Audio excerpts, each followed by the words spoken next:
मन की तिजोरी, एक आर्थिक जागृति की गाथा। आर्यन, एक 23 वर्षीय युवक, दिल्ली की भीड़ भरी गलियों में अपने सपनों को साकार करने की जद्दोजहद कर रहा था। उसके पास एक मध्यम वर्गीय परिवार की विरासत थी, ढेर सारा प्यार, कुछ पुरानी किताबें और एक साधारण नौकरी जिससे महीने का गुजारा बमुश्किल हो पाता था। आर्यन तेज दिमाग का था, लेकिन पैसों को लेकर उसका नजरिया हमेशा अस्पष्ट रहा था। उसके लिए पैसा एक ऐसा राक्षस था जिसे कमाना मुश्किल और संभालना नामुमकिन था। उसके माता पिता ने उसे कभी पैसे की अहमियत नहीं सिखाई थी, बस ये कि मेहनत करो और ईमानदारी से जियो। अध्याय 1, खोखली जेब और खामोश विचार। आर्यन अक्सर शाम को अपनी पसंदीदा चाय की दुकान पर बैठता था, जहां मास्टर जी नामक एक वृद्ध व्यक्ति चाय बनाते थे। मास्टर जी की दुकान पुरानी थी, ग्राहकों से भरी रहती थी और वहां शहर भर की बातें होती थीं। आर्यन को मास्टर जी की सादगी और उनकी आंखों में छिपी गहरी समझ आकर्षित करती थी। वो अक्सर अपने दोस्तों के साथ गपशप करता, दुनिया की शिकायतें करता और अपने कम वेतन का रोना रोता। उसका सबसे करीबी दोस्त समीर उसे अक्सर समझाता कि यार, पैसा पेड़ पर नहीं उगता।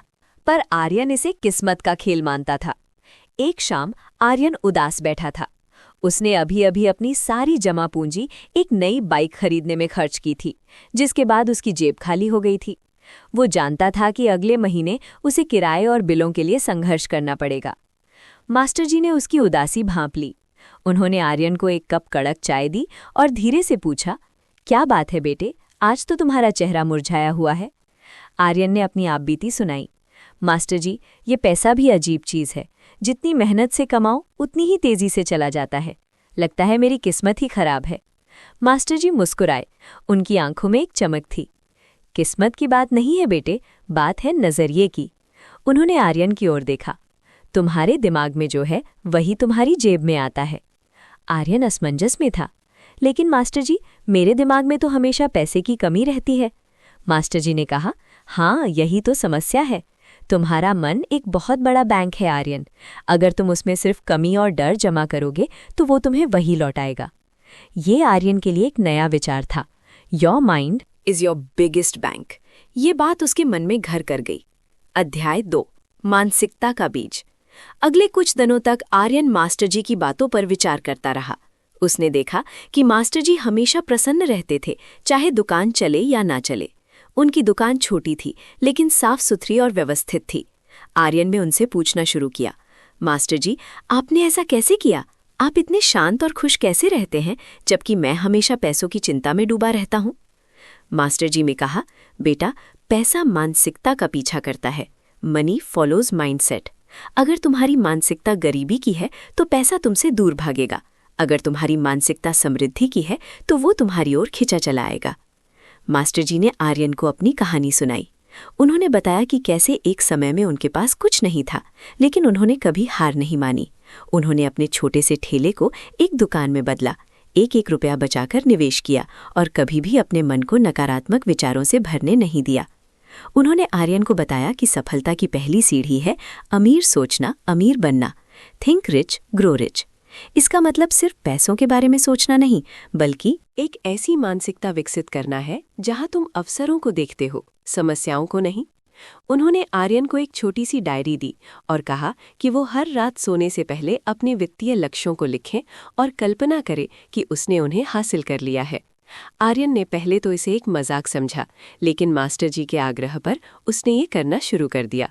उसने हर रात 500 रुपये बचाने का लक्ष्य लिखा, फिर 1000 रुपये। शुरुआत में ये मुश्किल था। उसकी पुरानी आदतें उसे रोकती थीं। वो दोस्तों के साथ फिजूल खर्ची करता, बिना सोचे समझे सामान खरीदता। लेकिन मास्टर जी ने उसे धैर्य रखने को कहा। अध्याय 3, छोटे कदम और बड़ी सीख।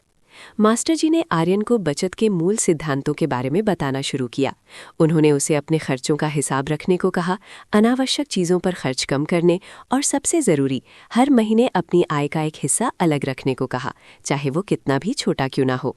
ये मत सोचो कि तुम कितना कमाते हो, ये सोचो कि तुम कितना बचाते हो।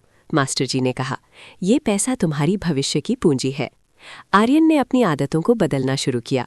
उसने कैब के बजाय बस का उपयोग करना शुरू किया। घर पर खाना बनाना शुरू किया और दोस्तों के साथ बाहर जाने के बजाय कभी कभी घर पर ही समय बिताया। शुरुआत में ये अजीब लगा, उसके दोस्तों ने उसका मजाक भी उड़ाया, लेकिन आर्यन ने मास्टर जी की बातों को याद रखा। तुम्हारे विचार तुम्हारी आय बनाते हैं। Your thoughts create your income. अगर वो सोचता रहेगा कि वो हमेशा गरीब रहेगा तो वो कभी अमीर नहीं बन पाएगा। धीरे धीरे आर्यन ने देखा कि उसकी जेब अब उतनी खाली नहीं रहती थी। उसके पास हमेशा कुछ आपातकालीन निधि होती थी। उसने अपनी डायरी में लिखा हुआ पहला लक्ष्य पूरा कर लिया था, 5,000 रुपये की बचत। ये एक छोटी सी जीत थी, लेकिन इसने उसके आत्मविश्वास को बढ़ाया। मास्टर जी ने उसे बधाई दी और कहा, अब तुम्हें इस पैसे को काम पर लगाना सीखना होगा। अध्याय 4, ज्ञान की पूंजी और निवेश का मंत्र। मास्टर जी ने आर्यन को निवेश की दुनिया से परिचित कराया। उन्होंने उसे बताया कि कैसे एक छोटी सी राशि भी समय के साथ चक्रवृद्धि ब्याज, कंपाउंड इंटरेस्ट के जादू से बड़ी हो सकती है। उन्होंने उसे शेयर बाजार, म्यूचुअल फंड और रियल एस्टेट के बारे में बताया। बुनियादी जानकारी दी, लेकिन साथ ही चेतावनी भी दी कि ज्ञान के बिना निवेश जुआ है। उन्होंने कहा, बेटे, अपने मन को प्रशिक्षित करो, अपने पैसे पर नियंत्रण पाओ। Train your mind, master your money. ये सिर्फ पैसे कमाने के बारे में नहीं है, बल्कि उसे समझदारी से प्रबंधित करने के बारे में है। आर्यन ने किताबें पढ़ना शुरू किया, वित्तीय लेख पढ़े और मास्टर जी से लगातार सवाल पूछता रहा। उसने एक छोटी सी राशि से म्यूचुअल फंड में निवेश करना शुरू किया। शुरुआती उतार चढ़ाव ने उसे डराया, लेकिन मास्टर जी ने उसे धैर्य रखने और लंबी अवधि के बारे में सोचने की सलाह दी। बाजार में उतार चढ़ाव सामान्य है बेटा, तुम्हें अपनी भावनाओं पर नियंत्रण रखना होगा। डर और लालच तुम्हारे सबसे बड़े दुश्मन हैं। आर्यन ने अपनी नौकरी में भी बेहतर प्रदर्शन करना शुरू किया। उसकी सकारात्मक मानसिकता ने उसे नए विचारों के साथ आने में मदद की और उसने अपने वरिष्ठों का ध्यान आकर्षित किया। उसे पदोन्नति मिली और उसकी आय में वृद्धि हुई। अब वो न केवल बचत कर रहा था, बल्कि निवेश भी कर रहा था। उसकी आय बढ़ रही थी और उसके विचार भी अधिक समृद्ध हो रहे थे। उसने समझा कि कैसे उसका मन ही उसका सबसे बड़ा बैंक है। अध्याय 5, विपत्तियों का सामना और आत्मविश्वास का विकास। जीवन में चुनौतियां आना स्वाभाविक है। एक बार बाजार में भारी गिरावट आई और आर्यन के निवेश का मूल्य काफी कम हो गया। वो घबरा गया। उसने मास्टर जी को फोन किया। मास्टर जी ने उसे शांत रहने को कहा और याद दिलाया कि ये लंबी अवधि का खेल है। जब सब बेच रहे हों, तब खरीदने का अवसर देखो। ये डर का नहीं, बल्कि विश्वास का समय है। आर्यन ने मास्टर जी की सलाह मानी और अपने निवेश को बनाए रखा। कुछ महीनों बाद बाजार फिर से बढ़ा और उसके निवेश का मूल्य न केवल वापस आया, बल्कि और भी बढ़ गया। इस अनुभव ने आर्यन को सिखाया कि वित्तीय उतार चढ़ाव के दौरान शांत रहना कितना महत्वपूर्ण है। उसने अपने परिवार को भी वित्तीय साक्षरता के बारे में सिखाना शुरू किया। उसने अपने छोटे भाई को बचत के महत्व और अपने माता पिता को सेवानिवृत्ति के लिए योजना बनाने के बारे में समझाया। उसने देखा कि जब वो दूसरों की मदद करता है तो उसे और भी अधिक खुशी मिलती है। उसने एक छोटी सी ऑनलाइन कम्युनिटी भी शुरू की, जहां वो उन लोगों को वित्तीय सलाह देता था जो शुरुआती दौर में थे। आर्यन अब वो युवक नहीं था जो हमेशा अपनी जेबों को टटोलता रहता था। वो एक आत्मविश्वास से भरा, आर्थिक रूप से साक्षर व्यक्ति बन गया था। उसने अपनी कंपनी में एक महत्वपूर्ण पद प्राप्त किया था और एक सफल निवेशक बन गया था। उसने मास्टर जी की चाय की दुकान का विस्तार करने में भी मदद की, जिससे मास्टर जी को भी अपने जीवन के अंतिम वर्षों में कुछ आराम मिल सके। आर्यन जानता था कि उसकी सफलता सिर्फ पैसों की नहीं थी, बल्कि मानसिकता में आई बदलाव की थी। उसने अपने मन को प्रशिक्षित किया था और अपने पैसे का स्वामी बन गया था। ये कहानी सिर्फ आर्यन की नहीं, बल्कि हर उस व्यक्ति की है जो अपने वित्तीय भविष्य को बदलना चाहता है। ये इस बात का प्रमाण है कि आपका मन ही आपका सबसे बड़ा बैंक है, और यदि आप अमीर सोचते हैं तो अमीर बनते हैं। हमारी वित्तीय स्थिति हमारी मानसिकता का सीधा प्रतिबिंब है।